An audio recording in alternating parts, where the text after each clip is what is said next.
Welcome to public TV news బులెటిన్ల ముందుగా headlines. మంచిర్యాలలో వ్యభిచారం నిర్వహిస్తున్న లాడ్జీల సీజ్. సింహాచలం రైల్వే స్టేషన్ రైల్లో మంటలు. పట్టణ కేంద్రంలో పుట్టగొడుగుల్లా పుట్టుకొస్తున్న హోటల్ బిర్యానీ సెంటర్స్. బీఆర్ఎస్ మాజీ సర్పంచ్ కార్యకర్తలపై దాడి చేసిన కాంగ్రెస్ నాయకులు.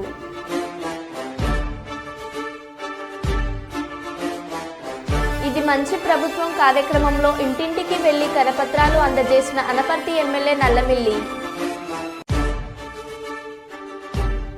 మంత్రి నిమ్మల రామానాయుడు గారిని కలిసిన పాణ్యం ఎమ్మెల్యే శ్రీమతి గౌరి చరితారెడ్డి.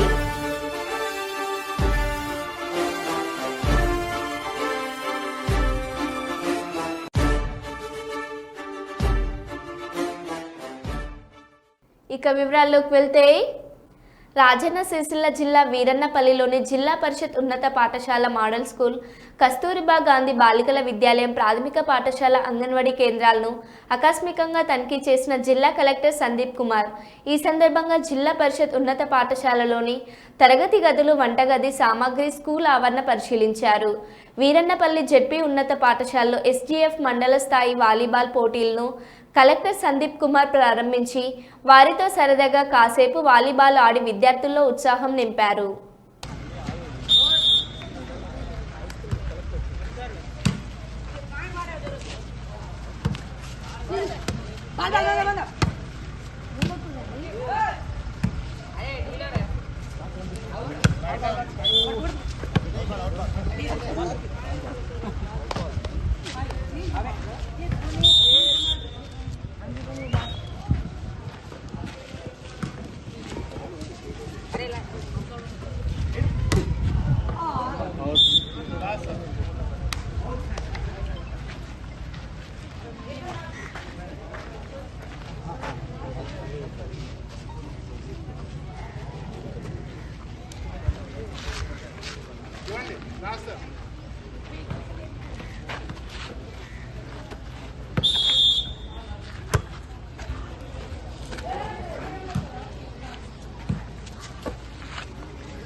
తూర్పుగోదావరి జిల్లా బిక్కవోలు మండలం పందలపాక శ్రీ పడాల పెద్ద పుల్లారెడ్డి జిల్లా ప్రజా పరిషత్ ఉన్నత పాఠశాలలో ప్రధాన ఉపాధ్యాయునిగా పనిచేస్తున్న శ్రీ చిర్ల శ్రీనివాసరెడ్డికి సెప్టెంబర్ 5న ఉపాధ్యాయ దినోత్సవం పురస్కరించుకొని రాజమండ్రి నందు అనపర్తి శాసనసభ్యులు నల్లమిల్లి రామకృష్ణారెడ్డి, కలెక్టర్ ప్రశాంతి ఇరువురు చేతుల మీదుగా ఉత్తమ ప్రధానోపాధ్యాయ అవార్డును అందుకున్న శుభ సందర్భంలో పాఠశాల ఉపాధ్యాయులు, అభివృద్ధి కమిటీ, తల్లిదండ్రుల కమిటీ, గ్రామ పెద్దల ఆధ్వర్యంలో అత్యంత వైభవంగా అభినందన సత్కార కార్యక్రమాన్ని నిర్వహించారు.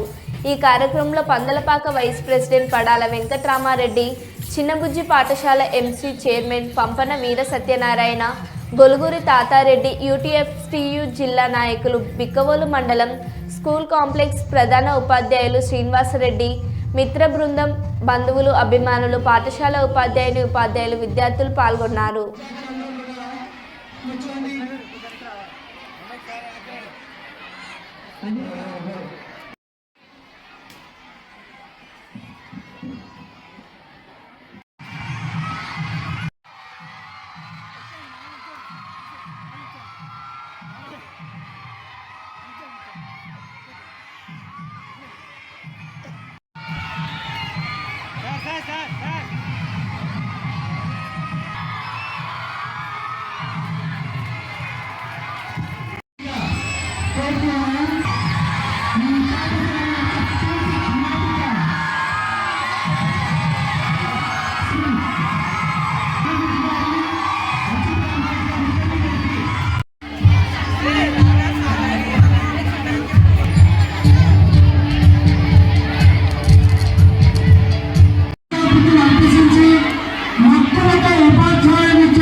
ట్రాన్స్ఫర్స్ జరుగుతున్నటువంటి సమయంలో ఈ పాఠశాలలో గతం నుంచి పనిచేస్తున్నటువంటి ఒక 5 ఉపాధ్యాయులు మాత్రమే ట్రాన్స్ఫర్ అవ్వలేదు. మిగిలిన మంచిర్యాల జిల్లాలోని మంచిర్యాల నియోజకవర్గ ఎమ్మెల్యే కొకిరాల ప్రేమ్సాగర్ రావు 64వ జన్మదిన వేడుకలను లక్షట్పేట్ ఎస్టీ హాస్టల్లో ఘనంగా నిర్వహించిన ఎమ్మెల్యే అభిమానులు, నాయకులు. ఈ కార్యక్రమంలో స్థానిక మున్సిపల్ ఫ్లోర్ లీడర్ చెల్ల నాగభూషణం, కోఆప్షన్ సభ్యులు షాహిద్ అలీ, మొదటి వార్డ్స్ కౌన్సిలర్ సురేష్ నాయక్, పడాల గౌతమ్, దొంత నర్సన్న, చిన్న రమేష్, పెట్టం శ్రీనివాస్ తదితరులు పాల్గొన్నారు.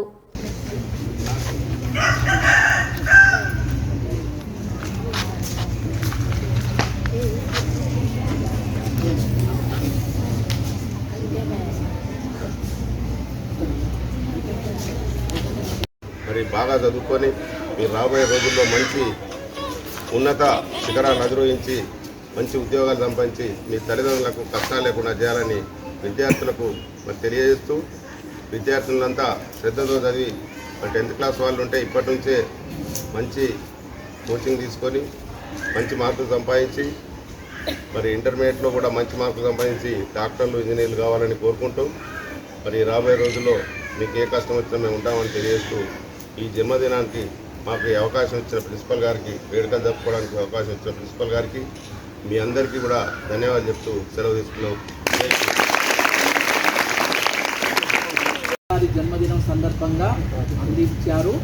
వారందరికీ ఈ కార్యక్రమంలో నిమగ్నమైన ప్రతి ఒక్క వ్యక్తికి పాఠశాల సిబ్బంది తరఫున, పాఠశాల తరఫున ప్రత్యేక ధన్యవాదాలు చెప్తున్నాం.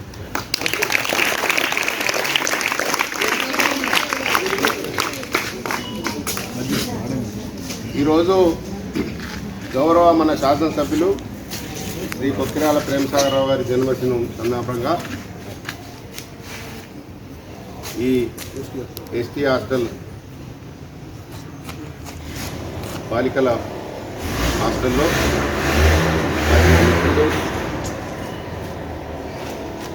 మున్సిపల్ కోఆప్షన్ సభ్యుడు, మైనార్టీ నాయకుడు షాహిద్ అలీ గారి ఆధ్వర్యంలో మన జన్మ దినమైనటువంటి మన జననేత గౌరవనీయులు కొకిరాల ప్రేమ్సాగర్ రావు గారి శాసనసభ్యుని జన్మదిన వేడుకలను ఇక్కడ అరేంజ్ చేయడం జరిగింది.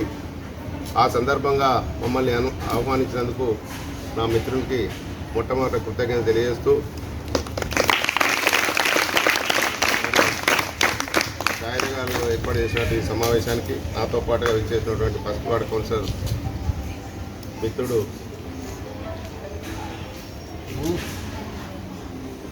సురేష్ నాయక్ గారు, అదేవిధంగా కాంగ్రెస్ పార్టీ నాయకులు చిన్న రమేష్ గారు, పెట్టం శ్రీని గారు, గౌతమ్ గారు, మరి దొంత నర్సయ్య గారు, శివ గారు, మైనార్టీ నాయకులు రమేష్ గారు, మార్కెట్ డైరెక్టర్ అబ్బు గారు, అందరికీ పేరు పేరు నాయకు నమస్కారం తెలియజేస్తూ, మరి కాలేజీ ప్రిన్సిపల్ గారు, విద్యార్థులు అందరికీ విద్యార్థులకు నా ఆశీస్సులు, మరి విద్యార్థులతో పాటుగా ఉన్నటువంటి మీ ఊర్లందరికీ నా యొక్క నమస్కారాలు తెలియజేస్తూ, ఈ సమావేశాన్ని ఏర్పాటు చేసినందుకు చాలా సంతోషం. మన అభివృద్ధి అంటే ఏందో ఈ నియోజకవర్గానికి తెలియకుండా 20 సంవత్సరాలు వెనక్కిపోయింది. మరి అటువంటి నియోజకవర్గానికి మరి కొత్తగా మొన్న జరిగిన ఎన్నికల్లో గౌరవ ప్రేమ్సాగర్ రావు గారిని 65,000 మెజార్టీతో మన నియోజకవర్గ ప్రజలు ఎన్నుకోవడం జరిగింది. దానిలో భాగంగా మరి ఈరోజు అభివృద్ధి దశ ఏ విధంగా జరుగుతుందంటే చాలా గణనీయంగా జరుగుతుంది. మొన్నటికి మొన్న పక్క స్కూల్ కాలిపోతే దానికి కూడా 6 కోట్ల రూపాయలు వెచ్చించి మరి ఆ పాఠశాలను కట్టిస్తున్నారు. త్వరలోనే మన మున్సిపాలిటీకి కూడా చాలా నిధులు ఇచ్చి మరి ఈ గ్రామాన్ని కూడా అభివృద్ధి చేసే దశలో మన ప్రేమ్సాగర్ రావు గారు ఉన్నారు.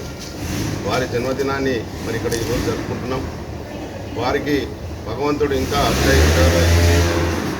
ఇంకా ఎన్నో జన్మదినాలు జరుపుకునే విధంగా మరి ఆ భగవంతుడు ఆశీర్వదించాలని, మీ అందరికీ కూడా వారితో పని చేయించుకునే విధంగా మాకు కూడా భగవంతుడు సహకరించాలని. భద్రాద్రి కొత్తగూడెం జిల్లా ఆళ్లపల్లి మండలం మార్కోడు గ్రామ పంచాయతీ పరిధిలోని అడవి రామవరం గ్రామం గ్రామానికి చెందిన మడకం ఉంగయ్య అనారోగ్యంతో ఉండడంతో భార్య బైకుపై ఆళ్లపల్లి తీసుకొని వచ్చినది. అక్కడి నుండి కొత్తగూడెం వైద్యశాలకు అంబులెన్స్ ద్వారా తీసుకెళ్లారు. అక్కడ పరీక్షించిన వైద్యుల పరిస్థితి విషమంగా ఉంది.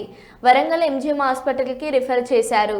ఛత్తీస్గఢ్ నుండి వలస వచ్చి అడవి రామవరంలో జీవిస్తున్న కుటుంబానికి తెలుగు మాట్లాడడం రాకపోవడం, వరంగల్ పరిసరాలు తెలియకపోవడంతో ఉంగయ్య భార్య దిక్కుతోచని స్థితిలో ఉండి ఏడుస్తుండడంతో స్థానిక వ్యక్తి గమనించి విషయం తెలుసుకున్నాడు.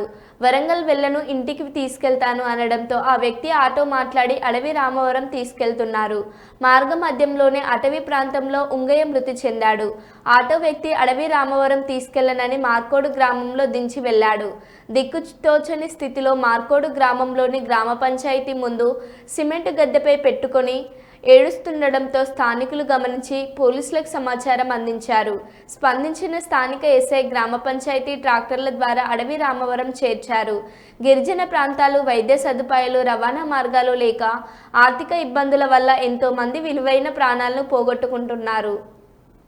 ప్రముఖ సినీ తార కృతి శెట్టి జన్మదినం సందర్భంగా కృతి శెట్టి ఫ్యాన్స్ తెలంగాణ రాష్ట్ర అధ్యక్షులు మెగా నరేష్ ఆధ్వర్యంలో కరీంనగర్ జిల్లాలో పలు సేవా కార్యక్రమాలు నిర్వహించిన కృతి శెట్టి అభిమానులు రేకుర్తిలోని అందుల పాఠశాలలో అంధ విద్యార్థులకు డ్రాయింగ్ షీట్స్, బెరిల్ షీట్స్ మరియు పండ్ల పంపిణీ చేశారు. అనంతరం డాక్టర్ స్ట్రీట్లోని ఆయుష్ బ్లడ్ బ్యాంక్లో సుమారు 20 మందితో రక్తదాన శిబిరం ఏర్పాటు చేశారు. ఈ కార్యక్రమంలో Harikrishna, Sagar, Varun, Nagaraj, Sagar Bob, Charan, P Akhil, S Akhil మరియు అభిమానులు అధిక సంఖ్యలో పాల్గొన్నారు.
పిల్లలు రామచంద్ర బర్త్డే గురించి వాళ్ళ గురువు బర్త్డే అని పిల్లలంతా వాళ్ళ శిష్యులు వచ్చి మీకు బర్త్డే చేసి పండ్లు ఇలాంటి భయపడదు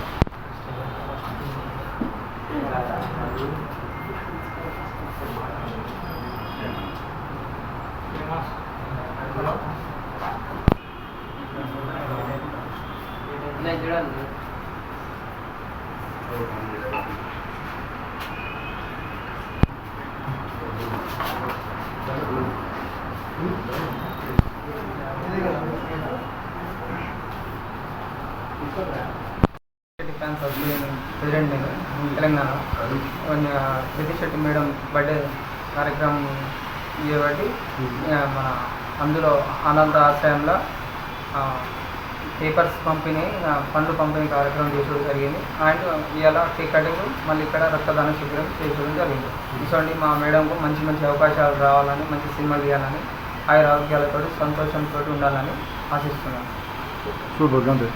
పెద్ద గడుబూరు మండలం కల్లకుంట గ్రామంలో మాదిగ గోవిందమ్మను నిర్బంధంగా లాక్కెళ్లి బట్టలు ఊడదీసి కరెంటు స్తంభానికి కట్టి కొట్టి చంపాలని చూసిన ఘటనలో పాత్రధారులు, సూత్రధారులు అందరిపైన కేసు నమోదు చేసి అరెస్ట్ చేయాలని కోరుతూ కుల వివక్ష వ్యతిరేక పోరాట సంఘం జిల్లా కమిటీ ఆధ్వర్యంలో శనివారం కర్నూలు నగరంలోని కార్మిక కర్షన్ భవన్ నందు రాజకీయ పార్టీలు, దళిత మహిళా, గిరిజన ప్రజా సంఘాల ఆధ్వర్యంలో రౌండ్ టేబుల్ సమావేశం నిర్వహించారు. కాబట్టి ఈ సందర్భంలో పరిపూర్తిగా వాళ్ళ కుటుంబానికి న్యాయం జరగాలి.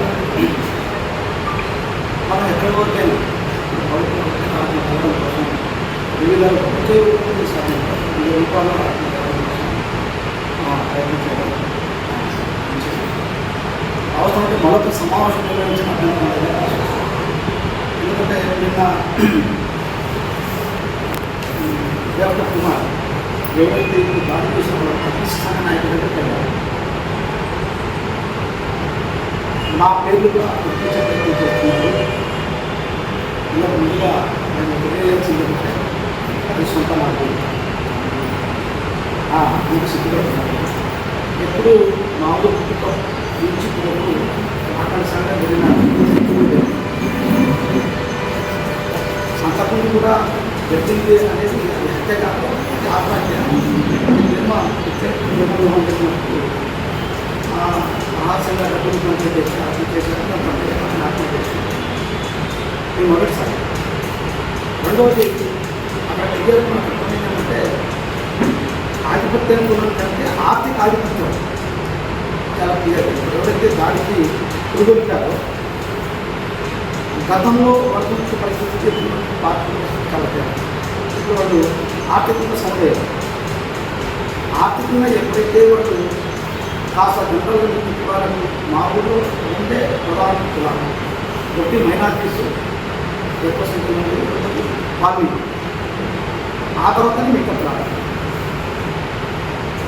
జనరల్గా ఈ అంతరానికనే కొన్ని కూడా గతంలో ఎప్పుడు లేదు. ఇట్లాంటి సందర్భం దీంట్లో దాదాపు ఒక సంవత్సరం నుంచి ఎవరైతే ఈ ఆర్థిక ఆధిపత్యంగా వాళ్ళు ఉన్నారు, బీసీ కులాల్లో ఉంటుంది వాళ్ళు, బీసీ కులాన్ని నిర్మించారు. ఎవరైతే దీనికి పాల్పడ్డారో వాళ్ళు ఎప్పుడైతే వచ్చింది ఆర్థికంగా వెసులుబాటు వస్తారో అనేక రకాల కోరికలు, భావాలు ఎప్పుడైతే మనం మరవాల భావాలు, కులం అనేది ఒకరితోనే ఒక కుటుంబంతో ఒక కులానికి ఎవరైతే లేదు. అన్ని కులాల్లో కూడా కులాధిపత్యం అనేది దాపుకుంటాం. అట్లాంటి భావన చైతన్యం పెరిగితే చదువు పెరిగితే తగ్గుతుందంటున్నాం. చైతన్యం పెరిగితే చదువు పెరిగితే ఈ భావన పెరుగుతుంది. ఆ బ్యాక్గ్రౌండ్లో ఈ సంఘటన జరిగింది.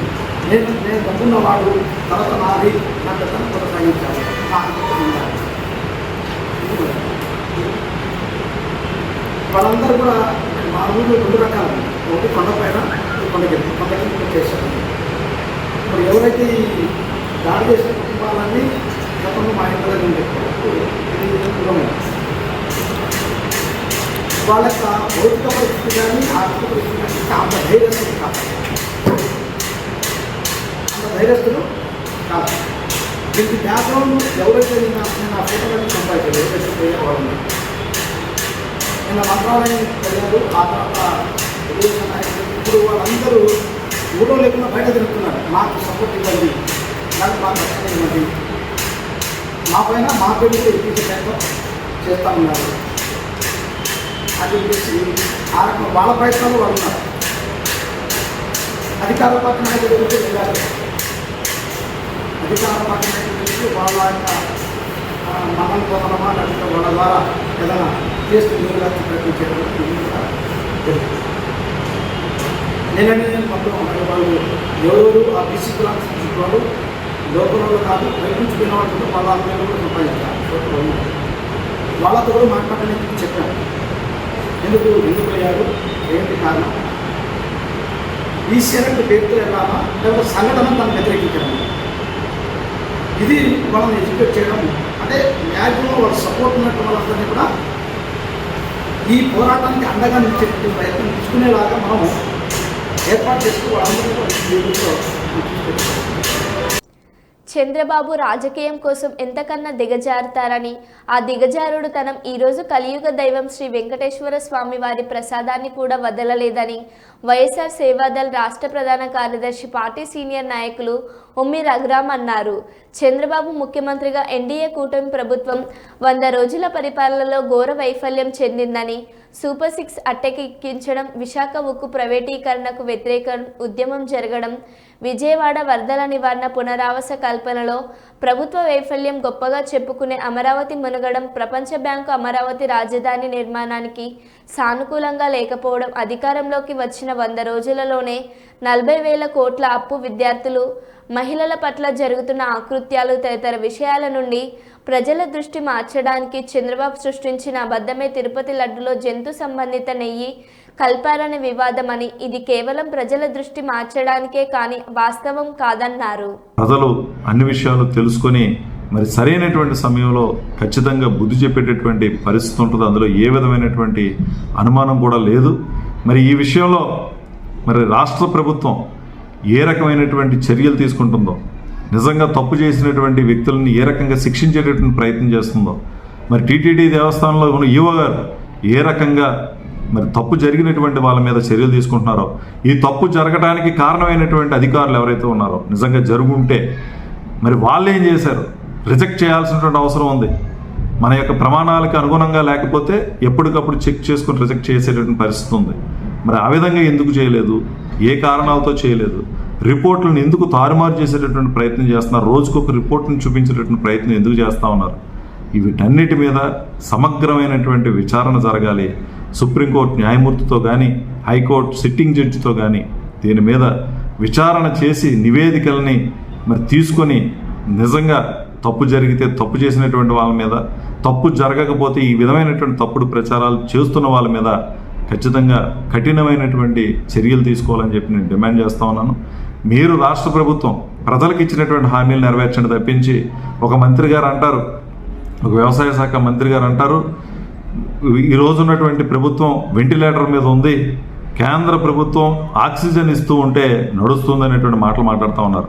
ఇవన్నీ కేవలం పేద ప్రజలని మోసం చేయడానికి, పేద ప్రజలకు ఇస్తానన్నటువంటి హామీలను నెరవేర్చకుండా ఉండడం కోసం మాట్లాడేటువంటి మాటలే తప్పించి, వాళ్ళ పబ్బం గడుపుకొని వాళ్ళు సంపాదించుకొని మరి గతంలో మాదిరిగానే ప్రభుత్వ సొమ్ము పేదలకి కాకుండా పెత్తందారులు తినేసేటటువంటి కార్యక్రమంగా ఈరోజు జరుగుతున్నటువంటి మాటలు మాట్లాడుతూ ఉన్నారు.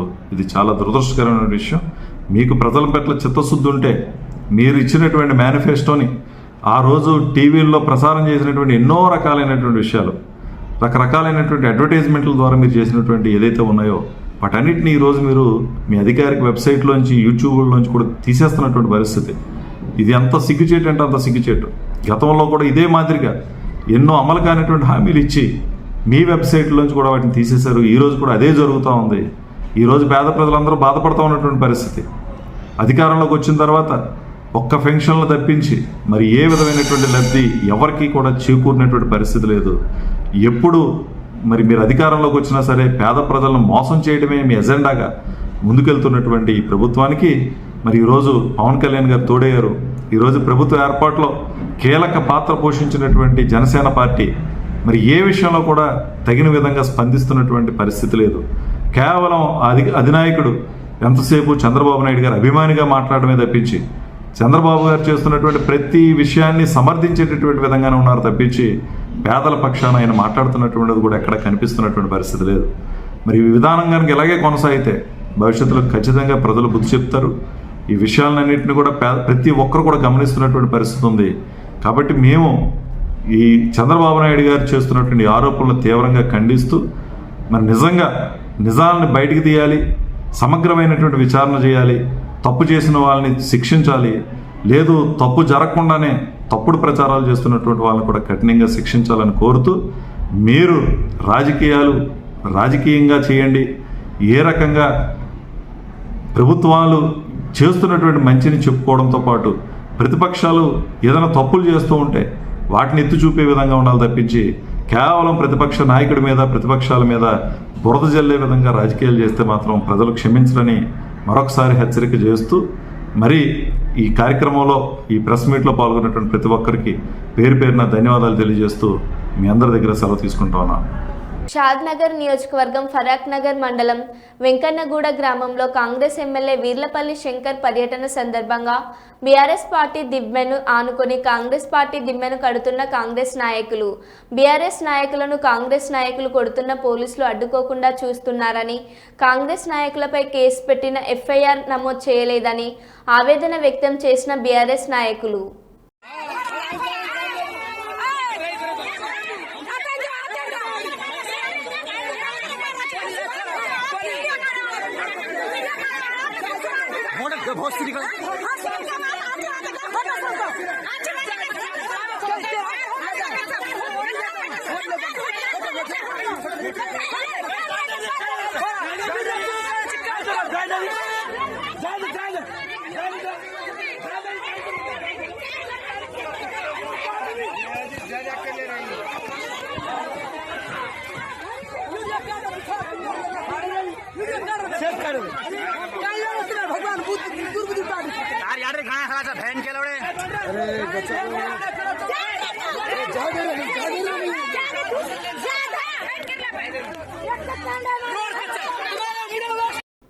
మరో బులెటిన్లో మళ్ళీ కలుద్దాం. Stay tune.